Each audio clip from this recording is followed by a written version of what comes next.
J'aurais le goût de dire, je doute très souvent. Puis à travers ces doutes-là, ça m'amène dans des zones de questionnement. Puis il y a tout le temps quelque chose de super beau qui en ressort. Moi, comme relève, je portais beaucoup en moi, pas le doute d'être à ma place, mais le doute d'en faire assez. Puis jusqu'à réaliser à un moment donné que la satisfaction ne viendrait pas des autres. C'est pas parce que les autres me diraient bravo ou que j'aurais atteint tel niveau. C'est que je devais arriver à me connecter sur qu'est-ce que je voulais, puis me féliciter, me satisfaire. Bonjour et bienvenue à Meilleur Humain, Meilleur Monde, rencontre avec des entrepreneurs visionnaires du Québec. Notre invitée aujourd'hui, Caroline Tuot, de l'entreprise Technodiesel. Toujours à mes côtés, mon co-animateur et bien sûr mon associé, Normand Chadwick. Mon nom est Tristan Laliberté. Normand et moi sommes tous deux du cabinet de services financiers Diversico Finances Humaines et on donne des conseils financiers à des gens d'affaires tout aussi passionnés et inspirants que Caroline. Merci d'avoir pris le temps de venir nous rencontrer aujourd'hui. Tellement merci de l'invitation. C'est un beau moment. C'est toujours un peu stressant. J'espère que je saurai répondre à toutes vos questions, mais ça va bien avec aller. beaucoup d'intérêt. Écoute, aucun stress, mais vraiment, c'est la qualité de l'invité qui fait toute la job ici. Wow. Je sais pas si ça m'aide. Probablement pas. C'est Okay. ce qu'on appelle une passe d'un patin en bon québécois. Caroline, on va faire ta bio. Essentiellement, écoute, l'entreprise Technodiesel, vraiment, c'est une entreprise familiale fondée en 1977 par tes parents, Marcel Tuot et Jacinthe Maillot, entreprise qui est à Joliette. Vous avez, du moins sur votre site web, 23 portes. Vous faites de l'entretien de camions lourds diesel. Vous avez vraiment un très gros joueur. Le plus gros joueur, si je ne me trompe pas, à l'est de Montréal, à tout le moins, ou à l'extérieur de Montréal. Entreprise familiale intéressante. On parlait d'entrée de jeu disons, en coulisses, si on veut. Tu as 3 sœurs, donc il y a 4 filles chez vous. Belle entreprise familiale qui a réussi à passer à cette seconde génération-là. On va en parler d'ailleurs un peu plus tard. Mais peut-être nous parler, Caroline, pour commencer un peu de ton parcours avant Technodiesel jusqu'à ton arrivée, les premiers pas là-dedans et jusqu'à la présidence de l'entreprise. Bien, avec plaisir. L'histoire, elle peut être très longue, mais en fait, elle est surtout très magnifique. Moi, je dis que Technodiesel, c'est comme mon frère. En fait, l'entreprise, elle est née 14 mois avant moi. Alors, durant les 10 premières années de la vie de l'entreprise, bien, mes parents étaient un jeune couple avec les défis que ça comporte, une jeune entreprise. On le sait ce que ça veut dire dans les défis financiers, de structure, d'organisation. Puis ils ont eu 4 enfants. Fait que pour vrai, en termes de défis, c'est impressionnant. Puis j'avais les mains pleines. Ah, vraiment. Puis quand on en reparle, ils disent à quel point, tu sais, ils renomment la célébration de leur 10e anniversaire de l'entreprise comme étant, il était enfin arrivé. Tu sais, comme si c'était pour être donc bien plus simple après. Bon, peut-être à une portion, mais... Puis moi, mais comme enfant, mais j'ai vécu ces étapes-là. Donc, jeune, on va jouer dans l'entreprise la fin de semaine. On colle des étiquettes sur les enveloppes pour aider le soir ou la fin de semaine quand c'est le temps d'aider. L'entreprise, elle est tout le temps présente. Puis malgré que mes parents travaillent vraiment beaucoup, ma mère, elle est fantastique dans son intérêt pour chacun. Puis elle nous posait la question à chacune, comment était ta journée, toi, aujourd'hui, Caroline? Puis on était tout petits. C'était comme ça. On soupait tout le monde ensemble. On n'attendait pas qu'il venait. Fait qu'on soupait ensemble. Puis on finissait toujours par mon père. Donc, toi, Marcel, comment s'est passée ta journée? Puis là, il commençait à parler de chez Technodiesel. Fait qu'on entendait parler, du gars qui avait rentré dans la porte de garage, du client qui avait demandé telle chose, du banquier qui était pas super. Bon, peu importe, là, toutes les situations. Donc, on emmagasinait de la donnée. Puis moi, pour moi, c'était une évidence que c'était pour travailler dans l'entreprise. Puis c'était même pas aller travailler, là, c'était juste faire partie de ce mouvement-là. Fait que rapidement, les congés pédagogiques, j'étais là. En plus, les vendredis, les gars allaient à la brasserie. Fait que là, ça, c'était le fun, comme, tu sais, faire partie de la gang. Fait que c'était une évidence. Puis, j'ai travaillé à temps partiel, progressivement. Puis, j'ai dit à mon père, j'ai pas besoin d'aller à l'université, je suis correcte, je suis bonne au travail, je suis utile à l'organisation, puis ça me plaît. Puis, mon père, il m'a dit, jamais je vais t'embaucher si tu vas pas à l'université. Puis, c'était la première fois, puis probablement la seule fois que je me suis chicanée avec mon père, parce que je comprenais pas la valeur que ça avait pour lui.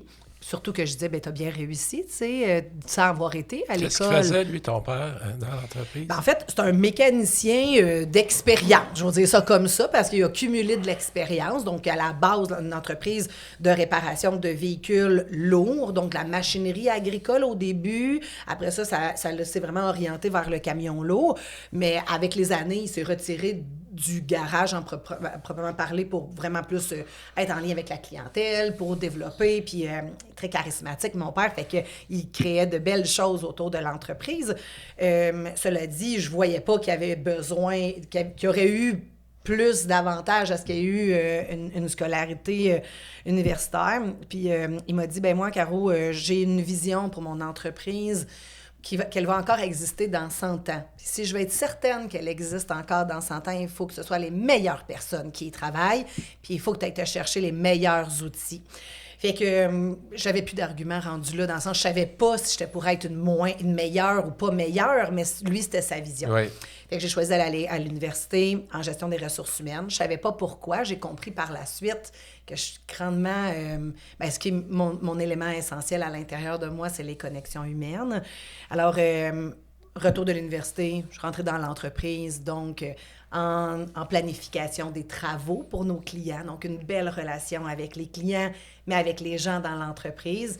Les gars qui m'avaient élevée, qui m'avaient vu grandir, qui m'accueillaient dans leur gang naturellement, ça n'a même pas été difficile, puis qui ont été mes coachs parce que la mécanique, je connais pas ça. Je peux pas dire que j'ai une grande passion pour la mécanique, j'ai une grande passion pour les humains. Puis les humains, ben c'est des employés, c'est des clients, c'est des... partout là, autour de nous, un partenaire.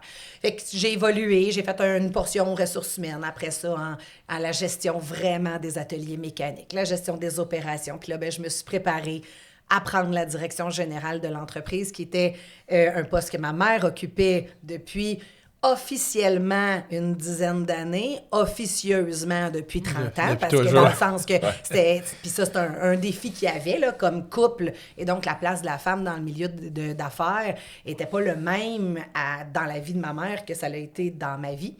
Puis, fait qu'après ça, direction générale, puis après ça, la présidence, puis après ça, on a enclenché d'autres étapes tout autant passionnantes, mais c'est juste pour dire que mon cheminement, il a été... progressif, constant, parce que c'est quelque chose qui est à l'intérieur de moi, un grand désir de progression, de mouvement, d'action, mais aussi en réalité avec les besoins de l'entreprise, puis les défis qu'il y avait autour de nous. Fait que je veux revenir un peu à l'époque où tu sors de l'université, mettons, là, où tu rentres. J'imagine on regarde 20-25 ans derrière nous, quelque chose comme ça. L'entreprise, elle est quelle taille à ce moment-là? Combien de portes de garage, comme exemple, ou combien d'employés? Ou, à ton souvenir, ça ressemble à quoi? Là? Quand ton père, j'ai vraiment accroché sur, OK, je veux que ma business dure les 100 prochaines années. Ouais. Ça me prend les meilleures personnes. Fait il y a de la vision. Je vais approximativement, d'après moi, c'est 60-70 employés au total. Donc, on est un beau groupe dans les... peut-être 60, je dirais ça, approximativement. Fait que quand j'ai pris la direction générale, on était peut-être rendu, je vais dire, 75-80.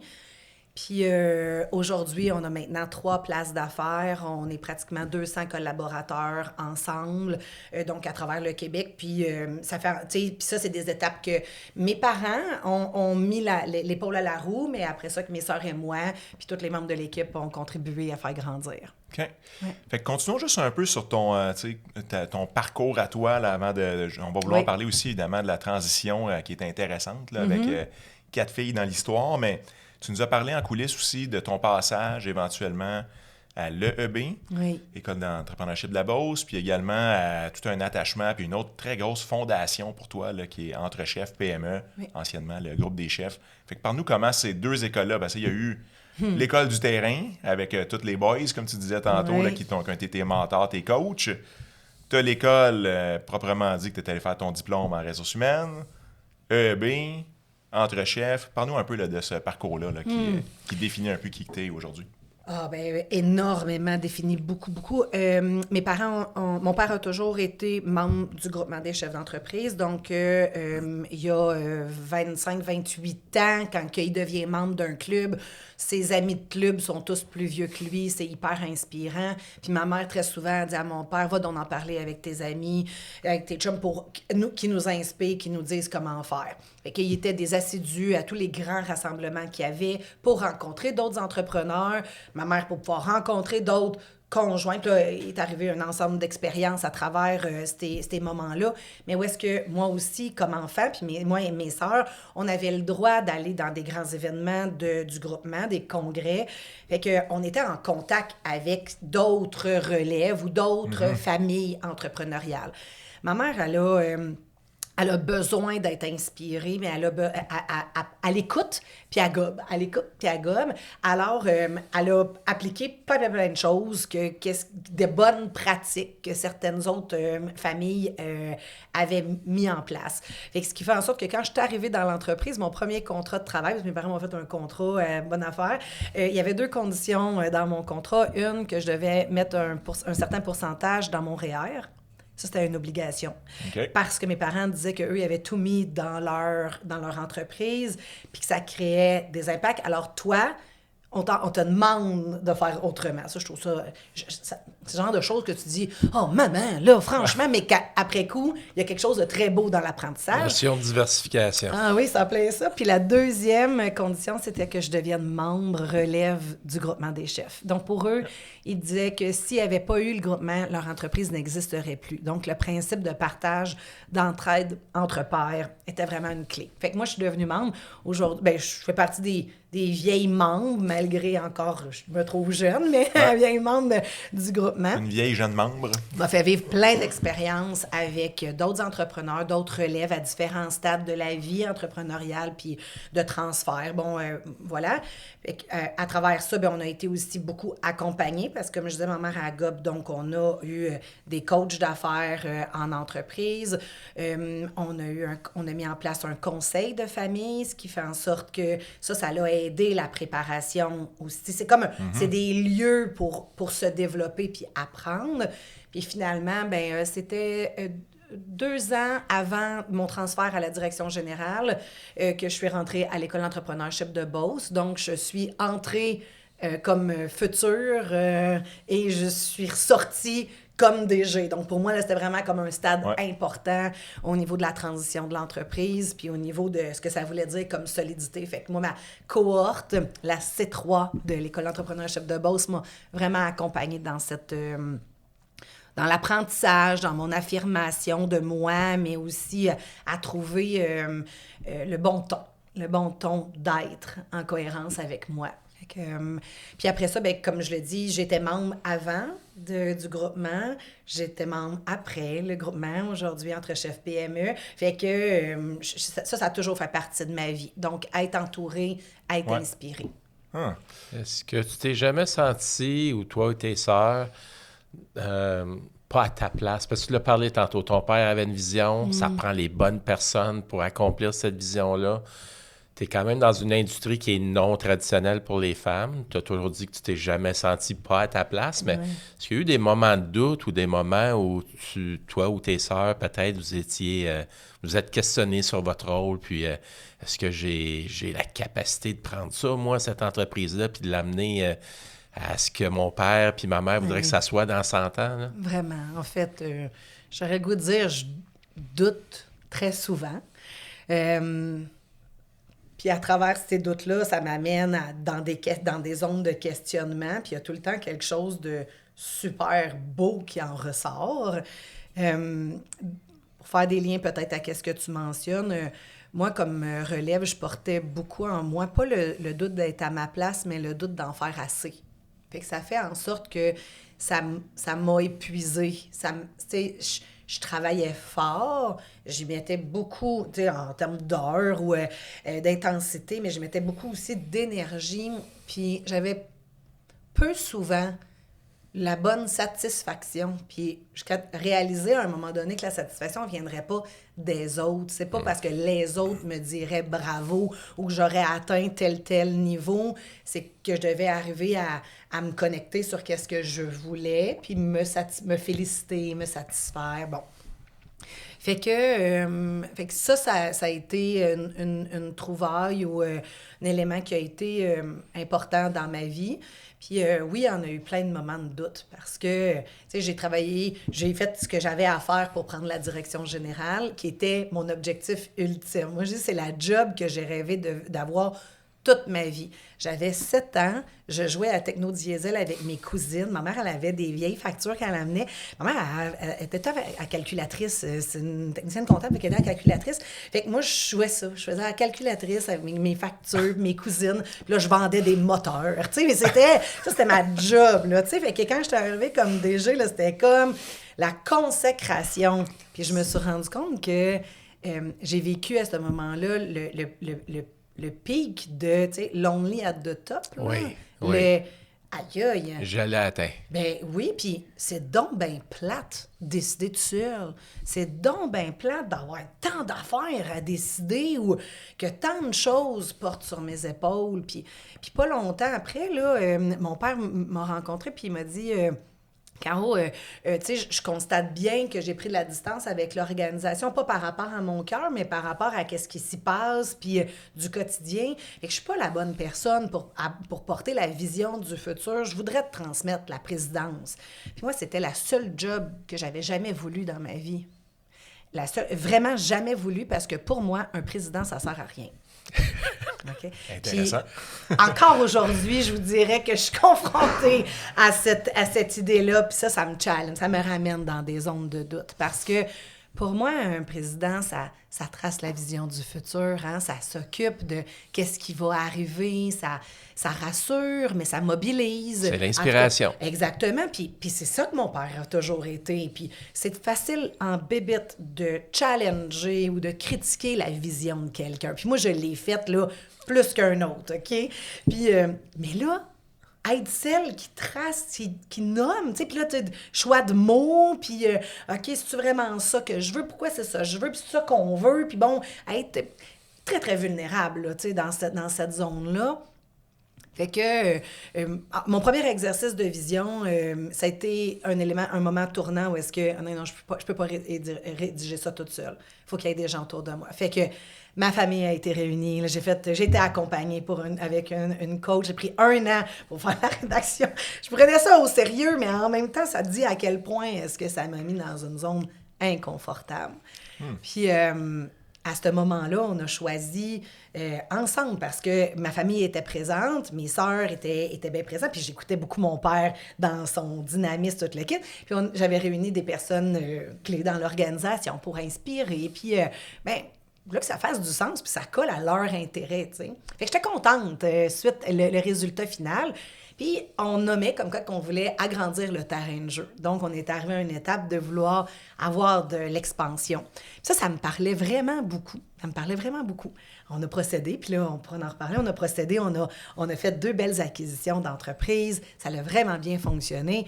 Mais je suis arrivée dans le même trou, encore une fois. Là, je dis, ça fait peut-être quelques mois, là, avec DS. Mais encore une fois, à dire, OK, c'est encore ça que je veux? C'est encore ça qui est bon pour nous? Ça nous parle-tu? Fait que ce genre de questionnement-là, il n'arrive pas du jour au lendemain. Hein? Il s'installe à l'intérieur, puis à un moment donné, ils prennent beaucoup de place. Mm-hmm. Fait que là, tu n'as comme plus le choix de les écouter, mais en même temps, tu ne sais pas nécessairement quoi faire. Tu avais tendance à garder ça pour toi ou c'était naturel pour toi de l'exprimer et d'aller chercher de l'aide? Ou... Ouais. Non, je suis capable de l'exprimer. Mais ça veut pas dire que je suis tout de suite prête à me mettre en action, tu sais. Oui. Parce que tu mentionnes, j'aimerais ça veut pas dire que, le lendemain, tout de suite, tu es en action, oui. Parce qu'il y a d'autres étapes à se faire. Mes sœurs ont toujours été hyper compréhensives, puis, tu sais, ma sœur Marilyn, entre autres, là, celle qui me suit, là, elle a son sourire en coin. Bon, t'es reparti. OK, on repart en questionnement, tu sais. Fait que, elle accepte ça. Quand tu jouais à Techno-Diesel, là, tes sœurs, là, ils jouaient aussi, j'imagine, à Techno-Diesel. Ce que je veux dire, c'est que est-ce que ça a toujours été clair que le chemin était tracé pour toi de prendre la direction générale, éventuellement la présidence? Est-ce qu'il y a eu des luttes avec les sœurs? Comment ça s'est passé, tout ça? Non, pas par rapport au poste. Dans le sens que j'étais celle qui, étant la plus vieille, je me nommais d'emblée. Donc, la sœur qui me suit, on dit souvent ça, hein, les deuxièmes de famille sont un petit peu plus... ils veulent pas faire comme le premier. Je sais pas si c'est tout le temps applicable, mais c'était le cas. Marilyn, elle voulait pas. Elle venait travailler dans l'entreprise. Puis, c'était pas ça son aspiration du tout. Fait que c'était comme si elle laissait cet espace-là. Andréane, la numéro 3, elle, c'était une évidence pareille comme moi. Puis Marjorie, la dernière, c'était un grand défi. Elle avait besoin d'avoir son espace, pas parce qu'elle voulait pas venir dans l'entreprise, mais parce que quand t'es la 4e, là, ben les profs te disent tout. Oui, j'ai eu ta sœur. Oui, ta sœur est bonne là-dedans. Oui, l'autre est bonne. Fait qu'elle a eu besoin un peu de s'émanciper, puis elle est partie à l'université, à l'extérieur du pays. Elle a eu vraiment besoin de faire une coupure. Elle avait besoin de trouver sa solidité. Fait qu'on n'avait pas toutes la même intensité au même moment. Mais quand j'ai pris le mandat à la direction générale, c'est peut-être là où qu'on se préparait. Donc, il y a quand même eu ce point, pourquoi toi et pas moi ou l'autre ou whatever. Oui. Puis, ça s'est adressé en conseil de famille. Donc, à un moment donné, il y en a une qui a dit non, moi, ça ne m'intéresse pas. Toutefois, j'ai pas le goût d'être bossée. OK. Il y en a une autre qui a dit, moi, ça m'intéresse, mais pas tout de suite. OK. Fait que, tu sais, tout le monde a pu le nommer. Puis, tu sais, ça, c'est ce que moi, je me souviens. Puis, fait qu'on a évolué en adressant les choses. Fait en arrivant comme à la direction générale, mes sœurs, à ce moment-là, étaient donc dans l'équipe de direction. Fait que j'ai eu à apprendre à les respecter puis à dire, sont pas pareils. Même si en fait, non, je peux pas vouloir qu'ils soient pareils qu'un collègue qui n'a pas le lien familial ou qui n'a pas tout ce bagage-là. Puis d'un autre côté, comment comme leader, je souhaite considérer les particularités de chacune, mais aussi en tirer parti pour l'entreprise, clairement, pour le bien, c'est en plein ça. Fait que c'est... je veux pas dire que là, c'est simple, là. C'est pas facile, mais en même temps, c'est aussi ce qui est ma grande motivation, moi. C'est donc l'humain, le développement des humains, de les comprendre puis de les accompagner. Fait qu'en quelque part, c'est un beau terreau. Je les aime profondément et totalement. Donc, en quelque part, ça met une belle prémisse. Tout à fait. Fait qu'allons un peu plus loin dans ça, tout le processus de transfert intergénérationnel. On a déjà pas mal les deux pieds là-dedans, dans la conversation nous a amenés là. Comment ton père et ta mère voyaient ça? Ça a été quoi les étapes? Parce qu'on sait, on transfère du pouvoir, on transfère des actions, donc de la propriété. Des connaissances. On transfère des connaissances. Comment vous vous y êtes pris? Vous êtes-vous fait accompagner? Ça a été quoi les challenges, les discussions, les émotions autour de tout ça? Ça, j'aurais pas assez de millions d'heures pour reparler toutes les émotions. Il y en a à tous les instants. En fait... tu le nommes bien, j'ai le goût de dire, dans les 3 axes, c'est des formes d'action différentes qui ont été faites, dans le sens que le transfert de... Je vais aller sur celle de connaissances, ça s'est fait via un ensemble de rencontres, un ensemble d'accompagnements, mais à un moment donné...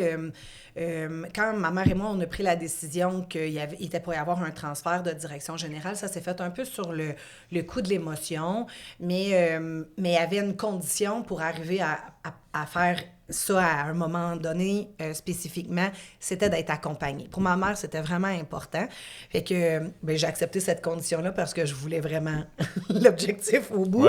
Fait qu'on s'était donné 18 mois pour procéder au transfert. Ça faisait déjà 10 ans que je travaillais dans l'entreprise, j'étais dans un poste de direction.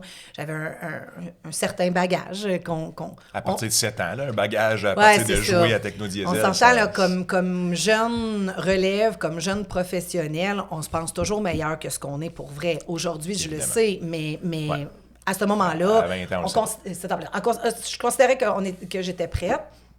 Puis, 18 mois de temps, on a été accompagnés avec une coach externe. Elle venait chez nous tous les jeudis après-midi. Donc, c'était consacré du temps à ma mère et moi, mais avec cette coach-là, pour qu'elle me transfère tout ce qu'elle pensait ou qu'elle considérait qu'elle m'avait peut-être pas assez expliqué. Donc, comment qu'elle approuvait les payes, elle approuvait les factures, des choses comme ça, que je pouvais trouver bien banales ou bien... Mais pour elle, c'était vraiment quelque chose d'important pour s'assurer qu'elle avait bouclé la boucle.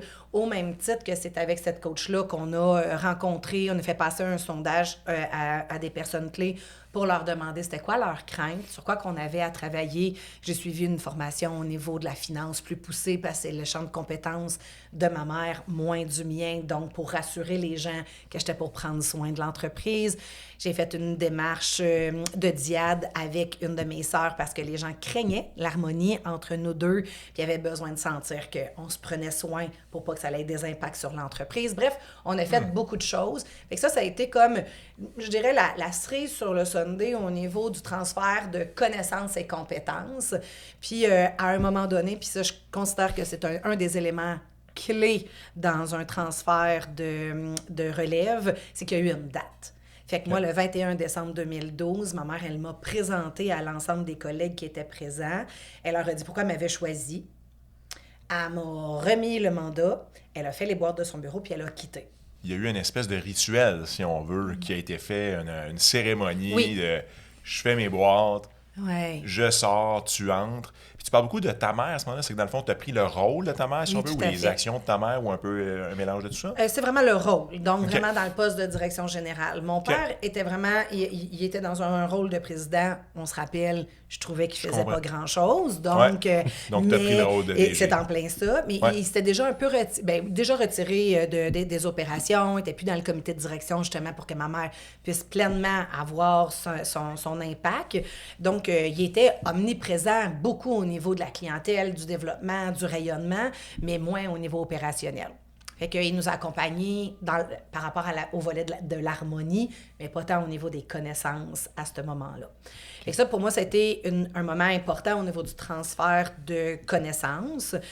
Au niveau du transfert d'actionnariat ou de notre introduction à l'actionnariat, moi, je considère que mes parents ont fait quelque chose d'extraordinaire, c'est-à-dire de réfléchir en amont sur qu'est-ce qu'ils avaient en tête avant même qu'on soit... Je venais juste de rentrer dans l'entreprise. Fait que ça veut dire que mes autres sœurs n'étaient pas du tout arrivées parce qu'elles sont arrivées progressivement au fil du temps de leurs études ou de leur choix de vie. Fait que mes parents avaient choisi qu'on devait travailler pendant 5 ans à temps plein dans l'entreprise pour pouvoir avoir accès à 5 % d'actions. Donc, ils faisaient un gel, puis ils nous faisaient un transfert d'actions. Qui nous donnait le droit d'écouter les états financiers, de recevoir les états financiers avec le comptable. Point. Puis après ça, il y avait un gel pour les 5 années suivantes pour arriver à totaliser le nombre d'actions qu'ils étaient prêts à nous transférer. Puis donc, c'était donc équitable parce que la plus jeune sœur, elle rentrant plus tard, parce qu'elle est plus jeune, mais parce qu'elle a eu un cheminement qui était différent, le meter s'est fait de la même façon, donc il fallait que ce soit 5 ans. Il y a toujours eu une genre de célébration autour de « on est arrivé ». Parce que le 5 ans, il veut dire quelque chose. Il veut dire quelque chose... moi, j'ai la même résonance auprès de collègues qui sont dans l'entreprise. Quand ils célèbrent leurs premiers 5 ans, c'est comme... OK, wow, on a vraiment passé un beau stade de notre relation. Fait que pour mes parents, ça voulait dire qu'on était ancrés et engagés. Fait que... Puis vous étiez là pour les bonnes raisons aussi. Ça prend un certain temps avant de trouver son X dans l'entreprise. Bien sûr, être accepté des autres personnes aussi. Avait eu le temps d'avoir des échos. Donc, puis il se donnait le temps aussi que si c'était pas les 4 filles qui étaient rentrées dans l'entreprise, on verra. Il était pour voir qu'est-ce qu'il était pour faire avec les actions.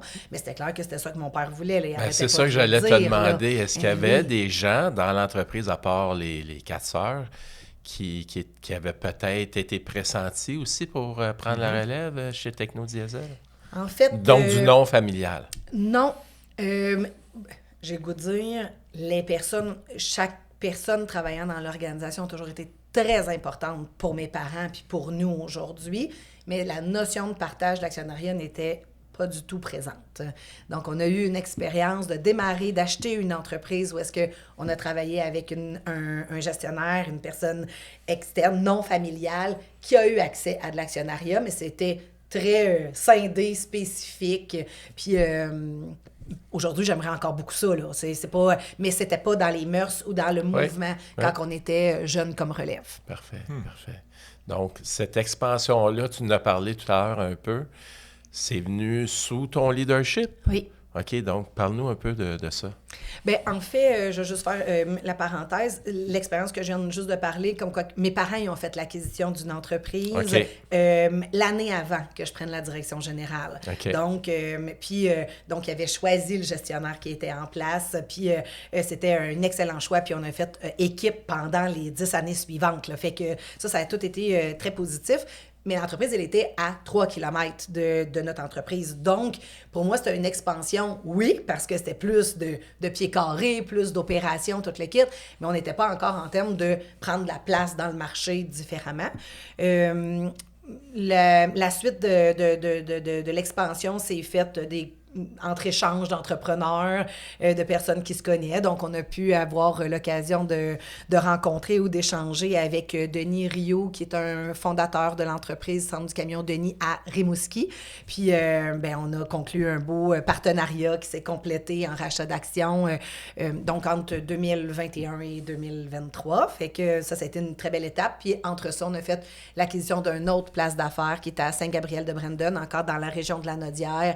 Une autre belle entreprise qui fait en sorte qu'aujourd'hui, notre équipe s'est vraiment élargie.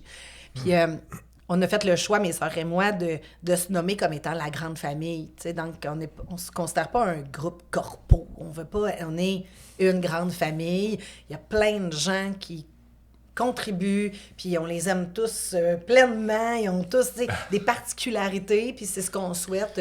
C'est ce que, au fil du temps, puis on s'est émancipés, mes sœurs et moi, il y a 2 ans, dans le sens qu'on a fait le rachat d'actions complet de mes parents, puis de Denis. Ça vient boucler la boucle un Exactement. peu de tout le processus. Puis c'est drôle parce que un peu comme la sensation qui m'est arrivée quand j'ai été nommée comme présidente de « OK, bien là, maintenant... » faut que je sache qu'est-ce qui va se passer. Bien, quand on a fait le rachat d'actions, ça a amené une conversation, mes sœurs et moi, à dire, bon, mais là, maintenant, qu'est-ce qu'on veut? Ah, mais là, c'est-tu différent de qu'est-ce qu'on voulait avant? Oui, mais avant, tu sais, on s'est rendu compte que, sans le vouloir, puis c'est pas, il y a rien contre qui que ce soit, mais on a toujours un biais d'influence avec les personnes qui sont autour de nous. C'est hyper important parce qu'on a des associés qui ont de la valeur, qui ont de l'expérience, puis mes parents n'ont pas diminué en valeur, mais en étant plus actionnaires, ben on s'est retrouvés, mes sœurs et moi, à dire, mais qu'est-ce qu'on veut? On à 4, c'est pas tout à fait pareil que le on à 6 ou à 7 ou à 8. Oui, la dynamique change. C'est en plein ça. Puis, puis ce qu'on a identifié, c'est qu'au-delà de l'expansion en nombre, ce que nous souhaitons pour notre futur, donc la vision du futur est toujours encore dans être présent, offrir un milieu de vie où est-ce que la connotation familiale est toujours autant importante et présente, mais où est-ce que... pour avoir encore plus d'impact. Ce qu'on réalise, c'est qu'on évolue dans une industrie qui est quand même dure dans l'impact environnemental. Puis, est-ce qu'on peut faire quelque chose? Est-ce qu'on peut y contribuer pour que nous, ensemble, on ait un meilleur impact dans le monde? Pareil, comme avoir un impact dans la vie des gens qui travaillent dans l'entreprise, dans les communautés dans lesquelles est-ce qu'on vit. Fait que faire une différence, avoir un impact, plus que gagner plus, être plus, c'est plus avoir de l'impact. C'est quoi vos accès pour ça? Écoute, on est en pleine réflexion. Ah oui? Dans le sens que ça nous amène à... On a tout remis en question, puis on est en quête présentement de qu'est-ce qui résonne à l'intérieur de nous. Fait qu'on fait des actions, on fait des formations, on en discute en équipe de direction, on se permet en fait d'avancer dans quelque chose qui résonne pour nous, même si c'est pas tout clair. Qu'est-ce qu'on va faire? Mais on sait qu'on est là. Notre essence, c'est d'entretenir, réparer, rénover des véhicules lourds. Alors, comment est-ce qu'on peut faire ça avec une connotation un petit peu adaptée à ce qui est important aujourd'hui pour nous? Oui, bien sûr. J'ai remarqué que tu n'as jamais mentionné le mot « employé ». famille, collaborateurs, les gens qui sont avec nous. C'est pas un hasard que tu n'as pas nommé ce mot-là. Là. D'où vient ce sens-là d'avoir des collaborateurs, d'avoir une famille, d'avoir... C'est important, là, les mots que tu utilises, puis je pense que c'est ancré en toi, c'est vivant en toi. C'est pas juste des mots que tu choisis, c'est parce qu'ils t'habitent, ces mots-là. Je sais pas comment dire de où ça vient. Je t'avoue que ça l'a souvent tiqué à l'intérieur de moi quand j'ai entendu des propos comme mes employés, mes clients. Je m'apercevais qu'il y a quelque chose qui se passait. Je n'étais pas capable de le mettre en mots, tu sais. Puis aujourd'hui, je dis ça, puis tu sais, c'est sans jugement, mais je me dis, j'appartiens à personne. Puis il n'y a personne qui m'appartient. Fait que quand on parle du « mais », c'est comme si on vient mettre... Fait que c'est comme si moi, ça m'étouffe d'être mis dans un environnement de même. Alors, je me dis, je peux pas croire que des gens peuvent aimer ça. Puis l'autre chose, c'est que ma business, mais nos business, à mon avis, n'existeraient pas s'il n'y avait pas des gens pour les dynamiser, pour partager leur passion, leur talent. Fait que je suis tellement reconnaissante que les gens choisissent de faire partie du projet, choisissent de se lever le matin, puis pour venir, tu sais, puis c'est pas vrai là, que ça nous tente donc bien tous les matins, mais de rentrer puis en disant, ben oui, je vais faire un bout, puis tu te remets en question, je comprends, c'est correct, moi aussi, tu sais, puis donc cette notion-là d'être des humains ensemble, puis fait que c'est la notion de la reconnaissance puis du respect des personnes. On sait que dans votre industrie, les mécaniciens, entre autres, ça court pas les rues, là. Hein? Il y a une pénurie, il y a une façon de faire qui... qu'est-ce que vous avez fait pour demeurer compétitif, demeurer à la page, d'avoir toujours les bonnes personnes aux bons endroits dans vos garages? Qu'est-ce que vous avez fait? Ben, j'aurais le goût de dire... Je pense pas qu'on est parfait, puis on essaie, comme tous. Je dirais qu'on les aime. Puis parce qu'on les aime, ben souvent, on a de l'amour en retour. Puis en général, dans ce temps-là, ben t'en parles positivement. Donc, je crois vraiment que le rayonnement des gens qui contribuent à l'organisation, quand ils portent leurs vêtements d'entreprise pour aller faire l'épicerie, moi, je suis tellement touchée. Je me dis... Wow, OK, tu sais, ils se cachent pas, tu sais. Bon, ben ça, c'est des petites choses. Donc, on a encouragé, mais on a fait des choses avec eux autres. On fait des choses pour être avec eux autres. En 1991, mon père avait démarré une école de mécaniciens parce qu'on était en pénurie de main-d'œuvre en 1991. Donc, déjà, ce sujet-là a toujours fait partie de notre réalité. Donc, on sait que c'est précieux. On sait que ça se construit doucement, une relation, puis il faut en prendre soin. Fait que, on s'est ouvert... Puis maintenant, 5 ans, on accueille des collègues étrangers. Donc, on a choisi de recruter aux Philippines. Et on a une communauté philippine dans nos entreprises. C'est extraordinaire ce que ça nous fait vivre. Extraordinaire. L'ouverture, l'adaptation, les apprentissages. Fait que puis ça donne le goût d'essayer des choses différemment, de sortir de notre conception habituelle, pour nous comme pour tous les gens qui... Fait que on essaie des choses. Je pense, fait qu'à la réponse, on essaie des choses. Basées sur le cœur, puis en pensant bien faire. Parle-nous un peu de ça, la communauté philippine. Donc, c'est des gens qui ont littéralement déménagé ici, je présume. Là, tout à fait. Tout à fait. Donc, on a... la majorité des travailleurs sont dans un contexte de contre-travail, donc pour une durée déterminée, ce qu'on souhaiterait qu'il arrive jamais qu'il y ait une fin. Présentement, les défis sont grands de ce côté-là, mais en même temps, il y a aussi une grande volonté de leur part de faire partie de la communauté dans laquelle est-ce qu'ils habitent, puis du Québec. Donc, ils mettent beaucoup d'efforts, eux autres aussi, pour s'intégrer. Fait que...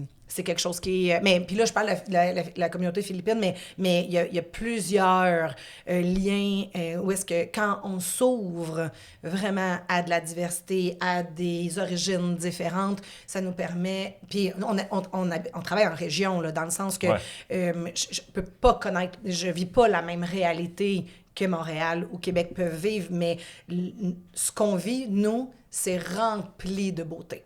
Rempli de beauté. Wow. Ben on le sent à travers le micro quand tu le dis. ça donne des frissons sur les bras. Écoute, on a parlé beaucoup d'humains tout au long de l'entrevue. Puis, tu sais, ça vient avec ton parcours aussi de ressources humaines, probablement, puis avec ta personnalité profonde. Parle-nous un peu maintenant des défis, peut-être plus très terrain, technologie, par exemple, l'évolution de l'industrie du camionnage. C'est quoi les défis que vous avez vécus de ce côté-là, le plus technologique, innovation? J'imagine que c'est pas étranger à votre business non plus. Non, non, ce l'est pas. Et en même temps, à travers l'histoire de l'entreprise, nous, on a choisi de ne pas vendre de véhicules. Et le principe étant que mon père choisissait d'avoir un concept d'affaires orienté client. Ce qui veut dire que peu importe la marque de véhicule, peu importe les choix qu'il fait, nous, ce qu'on souhaite, c'est être présent pour le client dans ses enjeux. Fait que la seule façon que mon père était capable, puis encore aujourd'hui, de répondre à une question, c'est par la réponse « oui ». Fait que Marcel, tu peux-tu me réparer cette nuit? Marcel, tu peux-tu me faire telle chose? Marcel, tu peux-tu m'offrir du stationnement? La réponse était toujours oui. Puis ça l'a créé le mouvement, l'expansion, mais aussi le principe de la solution unique ou qui sait s'adapter. Fait que les défis sont vraiment grands au niveau du transport. Ils l'ont toujours été. C'est un milieu où est-ce que les stress financiers sont très grands pour les propriétaires de 1 à des dizaines de centaines de camions, de véhicules lourds. C'est très, très difficile au niveau financier. Fait que d'être accompagné puis de faire des bons choix, je pense que c'est là qu'on a le mieux réussi à se positionner. Fait que les défis technologiques sont immenses. Donc, le changement au niveau... peu importe, là, des composantes d'un système anti-pollution sur les véhicules qui fait en sorte que les véhicules brisent plus régulièrement, mais aussi toute la réglementation au niveau de justement des polluants, des éléments de déchargement des véhicules.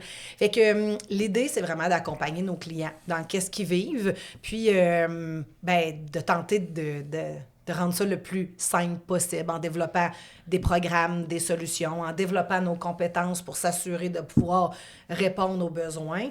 Mais aujourd'hui, notre offre est... nous, on a une très, très large gamme de produits et services par le principe de mon père qu'être capable de tout faire.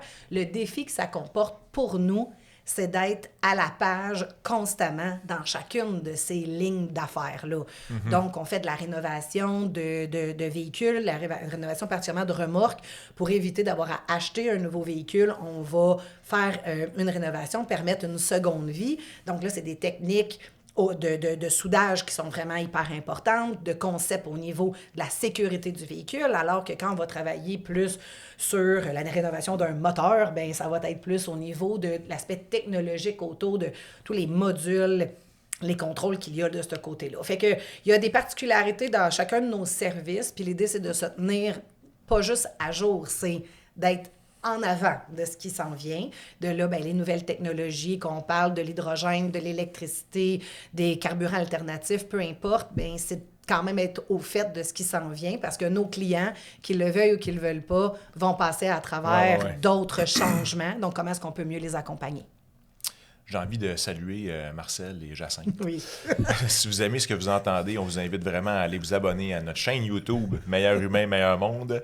À chaque semaine, on rencontre du monde tripant comme votre fille. Félicitations, vous allez avoir fait vraiment une belle job. Moi, mon cœur de père et d'entrepreneur en ce moment est complètement allumé par l'entrevue d'aujourd'hui. Félicitations à toute la famille. Tu as joué un rôle aussi important au sein de Entre-Chefs PME, tu sais, pas juste comme participante, mais tu as eu un rôle. Peux-tu nous parler un peu de ce passage-là? Puis, Non, mais c'est je sais pas si c'est important, mais c'est tellement important à l'intérieur de moi. Là, c'est un privilège incroyable. En fait, comme membre, il y a plusieurs années, j'avais pu lever la main pour faire partie du conseil d'administration à titre d'observatrice dans un rôle de relève. Donc, j'étais la tout petite qui permettait quand même au groupement à ce moment-là de faire partie, d'avoir un son de cloche de cette strate de clientèle-là. Puis en 2019, j'ai eu une deuxième opportunité, mais là, comme officiellement membre, maintenant administratrice au conseil d'administration, puis par la suite, comme à la présidence du conseil d'administration. Comment ça fonctionne depuis que le groupement est né? C'est un entrepreneur qui est le président du conseil pendant 2 ans. Le président a la grande chance d'être accompagné pour nommer un thème qui va influencer, en fait, et les conversations qu'il va y avoir dans des clubs ou encore des grands événements. Et que mon thème à moi que j'ai choisi ou qui a sorti, ça a été ensemble. Et on a exploré ce volet-là. Puis les anciens présidents, c'est des sages, c'est un groupe de sages qui existe puis qui se rencontrent une fois par année pour accompagner le conseil d'administration, m'ont mis en garde que le thème, j'étais pour le vivre pour le restant de mes jours. Puis j'ai compris vraiment que leurs paroles étaient remplies de sagesse et de justesse. Et que j'ai terminé ma présidence, là j'ai un peu de la difficulté avec la mémoire, là, je crois que c'est en novembre 2023. Alors, depuis ce temps-là, bien là, je termine un dernier mandat comme administratrice. Alors, en novembre 25, c'est ça, mon expérience va se terminer au conseil pour laisser de la place à d'autres membres pour s'impliquer. Donc, le principe d'Entre-chefs PME depuis sa création, c'est par des chefs, pour des chefs. Puis c'est une expérience unique pour se développer comme entrepreneur, pour regarder la notion ou l'écosystème entrepreneurial du Québec, de la Belgique, de la Suisse, parce qu'on a des membres partout dans ces places. C'est extraordinaire comme expérience. Tu parlais de un petit peu la nouvelle question que vous posez sur comment vous pourriez avoir plus d'impact. Oui. Y a-t-il des modèles, justement, à l'extérieur du pays? Est-ce que tu viens de nommer quelques pays? Hein? Des fois, on a tendance à regarder juste dans la cour chez nous, autour de Joliette ou autour le petit Québec que nous sommes. Est-ce que vous avez commencé à regarder un peu qu'est-ce qui se fait un peu ailleurs dans le monde? Oui, tout à fait. En même temps, dans l'industrie du transport, les véhicules qu'on utilise en Amérique du Nord ne sont pas tout à fait les mêmes ou avec la même réglementation que ce qui va se passer en Europe, par exemple. Mais en même temps, il y a énormément de pistes d'inspiration. Donc, c'est de regarder de part et autre, mais oui, c'est avec beaucoup d'intérêt que la lecture est faite, puis on planifie éventuellement des voyages stratégiques. Il faut juste les faire arriver un après l'autre comme c'est réaliste. Tout à fait. Vous allez aller chercher d'autres... Dans le fond, on va puiser à l'international dans les idées. Les idées ne sont pas que locales. Finalement. Oui, tout à fait. Tu as mentionné tout le long de l'entrevue que tu t'es fait beaucoup accompagner dans ton parcours. Oui. Puis là, tu n'as pas le droit de nommer tes parents. Là. Qui ont été les personnes influentes là, que tu as rencontrées au cours de ta vie? Qui ont fait une différence pour toi? Là. Énormément. Ben, en fait, c'est difficile parce qu'en nommant, c'est comme oublier tellement d'autres personnes. Oui. Mais les premiers auxquels je pense, c'est les membres de mon dernier comité consultatif. Donc, à travers les bonnes pratiques que mes parents ont vu à mettre en place, ça a été un comité consultatif à différentes phases de la vie de l'entreprise pour répondre à des enjeux plus critiques. Donc, on a été accompagnés par un comité consultatif au niveau de l'harmonie, de transfert de l'entreprise en harmonie. Ça fait que ça a été... donc, c'était plus des entrepreneurs ayant une expérience en transfert entrepreneurial. Puis après, on en a eu un au niveau de la transfert, je pense, de la direction générale. Puis le dernier, c'était vraiment pour préparer l'expansion. Puis... les personnes qui étaient sur ce comité-là, c'est Martin Deschaines, du groupe Deschaines, Catherine Privé de chez Alia Conseil, puis Jean-Luc Bellemare du groupe Bellemare. Donc, 3 personnes, là, tellement dur aller en comité et tellement inspirant. Je dis dur parce que je voulais être à la hauteur, je voulais profiter à fond, je voulais bien faire mes devoirs parce qu'ils me challengeaient en bébite, puis que je voulais, tu sais, comme bien avancer, mais en même temps tellement inspirant, parfois dans le challenge, parfois dans la douceur puis dans de la bienveillance, mais 3 personnes remplies d'amour puis de confiance, en fait. Fait que, je dis entre autres, là, c'est les premiers qui me viennent en tête pour répondre à la question. J'ai l'impression que la réponse va être non, mais on ne sait jamais. As-tu déjà eu le syndrome de l'imposteur dans ta carrière? Non. Non, c'est ça je pensais. Non. Ma mère, elle a bien fait le chemin puis par rapport à être une femme affirmée. En fait, elle a trop douté. Elle nous a transmis de la confiance. Puis l'imposteur, en fait, tu sais, je réponds non d'emblée, mais où j'ai eu des ondes de doute, parce que ça revient à ton autre question. Oui. Suis-je une bonne directrice générale? Suis-je une bonne présidente? Ça frôle le questionnement au niveau du sentiment d'imposteur, ou en tout cas, on est dans ces eaux-là. Puis ce que je me suis rendu compte, puis c'est peut-être aujourd'hui, bon, je veux dire, à 45 ans, quand l'affirmation s'est faite, à dire, ben tu sais quoi, moi, je suis pas totalement une, puis je suis pas totalement l'autre, je peux-tu être juste la moitié de tout ça? Puis ça m'a aidé de sortir du cadre de qu'est-ce qui est attendu. On se fait une histoire, hein? Ouais. Puis là, tu fais une tâche, là, comme... peu importe c'est quoi ton mandat, puis là, quelqu'un me dit « Mais comment ça, toi, tu fais ça? T'es pas supposé faire ça, toi, quand t'es présidente? » Tu dis « Oui, mais moi, j'aime ça, faire ça. » Ou « Comment ça, tu... Tu sais, t'es directrice générale, mais tu contrôles pas tes états financiers. Comment ça, tu sais? » J'haïs ça, moi, ce sujet-là. Tu sais, fait que c'est comme si je suis arrivée à une étape, à 45 ans, de dire... Moi, j'ai le goût de faire ça dans quoi? Est-ce que je suis bonne? Parce que je suis bonne dans certaines choses, mais plus que ça, dans des choses que j'aime. Puis là, ben je dis, on a joué aux cartes, ma sœur Andréane et moi, parce qu'on s'est assis un jour puis on s'est posé la question. On avait bien préparé le terrain, on était accompagnés, tout le kit, encore une fois. Mais qu'est-ce que tu as le goût de faire, toi? Ah, ça, celle-là, ça, je le prends. Oh non, ça, là, c'est moi qui le prends. Là, on s'est dispatché les mandats, puis on s'est mis des paramètres pour bien collaborer dans ce contexte-là. Fait qu'aujourd'hui, comme co-PDG, ce n'est que du bonheur. C'est travailler ensemble, donc en collaboration avec une personne extraordinaire. C'est de porter le fardeau. C'est de travailler dans mes talents pour pouvoir utiliser les talents, entre autres, de ma sœur dans le rôle qu'on se partage, mais c'est aussi d'être assez bien assumé pour pouvoir encourager la même chose chez les gens dans l'entreprise, tu sais, de pouvoir dire, si t'aimes pas ça, c'est pas grave, faut juste en parler. Faut en parler puis organiser les choses pour qu'on puisse orienter. Fait que je réponds de façon détournée, mais à dire... Oui. Alors, sentiment d'imposteur, non, un peu, mais il m'a permis de me mettre en action. Clairement. C'est une force chez vous, autant chez toi, ta mère, tes sœurs, de prendre ces questionnements-là puis de vous propulser avec, pas de vous écraser, mais de vous propulser. C'est vraiment une force. Ça prend, à mon avis, un terreau favorable à ce questionnement-là puis à l'écoute. Hein? Être accueilli avec respect et amour quand t'en parles, sans que les autres veulent donner la réponse, mais juste t'accueillir. Ça, en tout cas, c'est miraculeux. Là. Je le souhaite à chaque personne, entrepreneur ou non. Ouais. Tu nous mentionnais en coulisses que maintenant, l'EEB t'invite comme conférencière ou coach ou entraîneur. Ouais. Qu'est-ce que tu entraînes? Qu'est-ce que tu enseignes, si on veut? C'est quoi ta... Bien, sans surprise, le module dans lequel est-ce que je peux contribuer, c'est l'art de s'entourer. D'accord. C'est pas très surprenant, Ouais, effectivement. On tombe pas en bas de nos chaises. Écoute, je rentre, premièrement, on rentre à l'EEB pour tous ceux qui y sont allés. Il y a une énergie qui s'installe à l'intérieur de nous.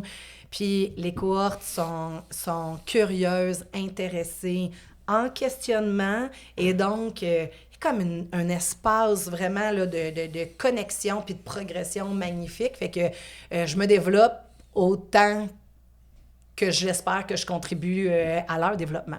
Okay. Écoute, notre entrevue tire à sa fin. On a eu tout ce qu'on voulait aujourd'hui. Je pense vraiment que les entrepreneurs qui vont écouter vont trouver des pépites d'or, comme on dit. Mais si on pouvait aller chercher une petite dernière pépite d'or avant de se laisser, y a-tu un conseil en particulier que tu as reçu de soit tes parents ou une valeur quelconque que tu aimerais nous redonner ici sur le podcast, ou les 3 personnes que tu as nommées tantôt? Quelque chose qui n'a pas déjà été nommé, puis qui serait... Bien, ce qui me monte, c'est l'attention à mes sœurs, en fait. Mes parents ont toujours vraiment insisté sur l'harmonie qu'il y avait entre nous. Puis je me rappelle, ma mère, elle disait « Oublie pas, ça va être tes meilleurs amis pour la vie. Puis je pense que c'est grâce à un ensemble de petites actions, mais ce qui fait que j'ai la qualité de relation avec elles, puis que j'ai goût de dire à chacun, c'est précieux. C'est vraiment précieux.